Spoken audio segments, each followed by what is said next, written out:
Today, Boys on Film review the movie Papi Chulo.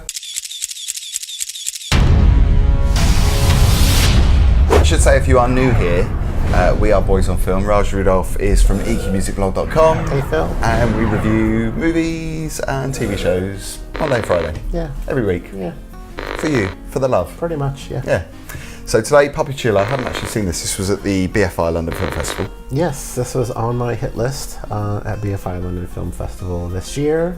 There isn't even a trailer out for this movie yet, so I kind of had to go on my good instincts of, hey, it sounds really cute in the program, quite interesting. Matt Bomer is doing a lot of interesting work these days as well, so it's a gay sort of theme film, so yeah, I'm gonna go check this out. I'm not sure what the plans for the film are, I'm not sure what the release date is, but I really like that there's not even a trailer out, because you know that you're kind of ahead of the game, right. Seeing a good film.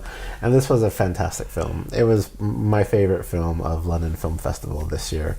I caught the very last showing of it at Rich Mix, and it's just a feel-good, lighthearted movie, but deals with a lot of heavy stuff as well. So Matt Bomer plays a TV weatherman who recently splits up with his partner, and he is pretty much spiraling. He is just not handling life very well. There's a few maybe cuckoo things going on in his head, perhaps.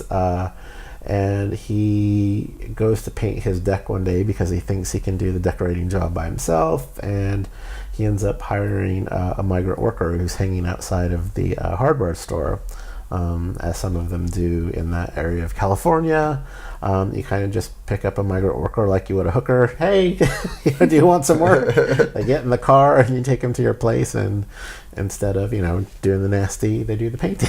So it's a bit weird and funny that way. But okay. Yeah, it's the first time I've ever seen that concept of just pick up a worker on the street. I've never seen that before. The film is really cute because these two unlikely couple start to develop a very interesting relationship, a very codependent for Matt Bomer's character. Alejandro Patnio, who plays Ernesto, doesn't even speak English very well, and so it's a lot of Matt Bomer talking to this guy, his character Sean, talking to this migrant worker, and the migrant worker is kind of like, see, yes, okay, what time do you want me to show up tomorrow? Okay, 9 a.m. It's a lot like that.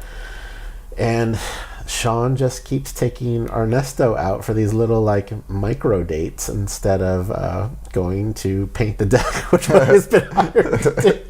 So they go out on the lake, and they're in a boat, and Sean takes him to a very gay party, and and then he kind of Ernesto starts to have a good time. It's not one of those things where Ernesto's going to come out or anything. He's just kind of this crazy white boy just keeps hiring me every day, and I'm pretty much just hanging out with him to make him feel better, and he has these really funny conversations in Spanish on the phone to his wife and everything. I really like the sound of this. At the end of the day, it's a really just cute, adorable film, and although it's never nice to see someone spiraling, I mean, Sean's character is he is spiraling hard. He is not dealing with this breakup very well at all. And there's a cute scene where they go to the gay party. His friends are like, Sean, you need to get out of your house. You need to come to our party and hang out. So he brings Ernesto to this party. And Ernesto's kind of, odd guy out. And, this migrant worker, hanging out with all these gay guys. He's kind of having a fun time. And they both get drunk.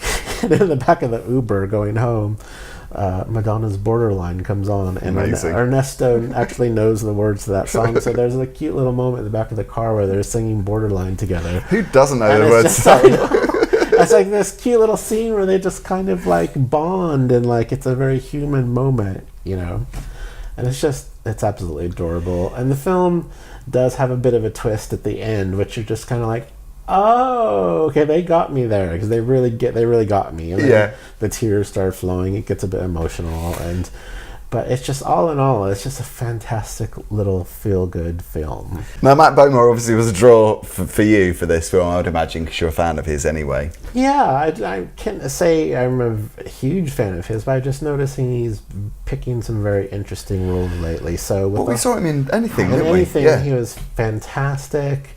He's actually, he's in this new series called Doom Patrol, which is a comic book show that I like. He's voicing one of the characters in there, and now this, and I'm just like, wow.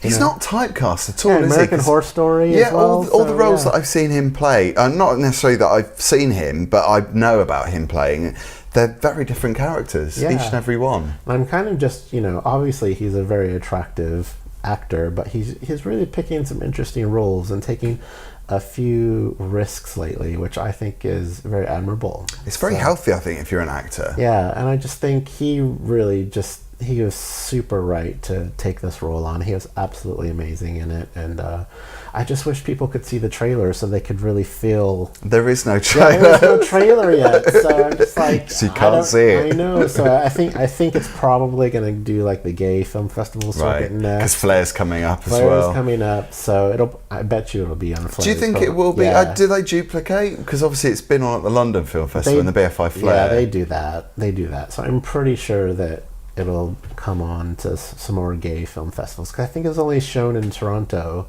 at TIFF so far.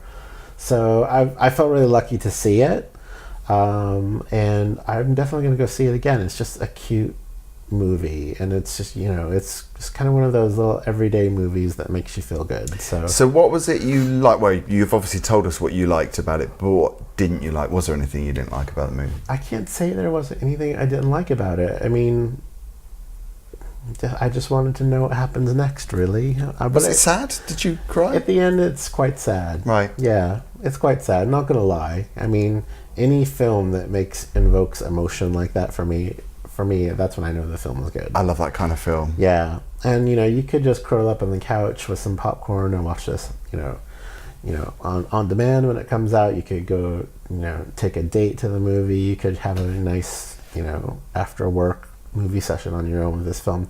It's just well worth watching. I mean, I think with the environment that the world is in right now, with we need it, don't we? We need films build like the that. wall and all that fucking bullshit. Like, it's just nice to see two characters from different walks of life come together and bond in a way it's kind of needed. Do you know what we were talking about on a previous video about films from the London Film Festival, BFI London Film Festival, that really stuck out, and I think it is that kind of film because of the reasons you just said, politically and what's going on in the world at the moment. We don't necessarily want to see all that kind of dark stuff. I mean, I love dark stuff, but I want to see poignant and heartfelt, feel-good films. Yeah. There's even a scene which a lot of people can relate to, especially me, that there's a growler hookup on the scene, and it's partly when Sean's character is spiraling, and it doesn't really go to plan. It's funny, and it's kind of like, oh god, that's so like, oh god, why'd you Other do that? dating apps are available. Yeah. The scene is quite funny, but it's a bit cringe too. But we've all been there, so So obviously no release date for this movie yet. Not that we know of. So it's going to be a forthcoming one. Have to fact check that one. Possibly next year, spring or summer next year. Because these films we're reviewing ahead of their time, such as the films at the festival like this one.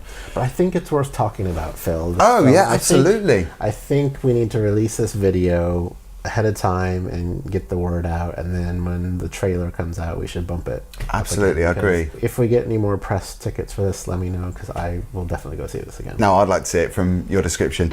So, thank you for watching, and don't forget, we are here every Monday and Friday. We upload a new movie review or TV review. We haven't done a lot of TV stuff lately. We need to get back on that as well. Yeah. Actually, we haven't done a lot of stuff lately because we've just been covering the festival. It's exhausting. So thank you for watching. See you next time.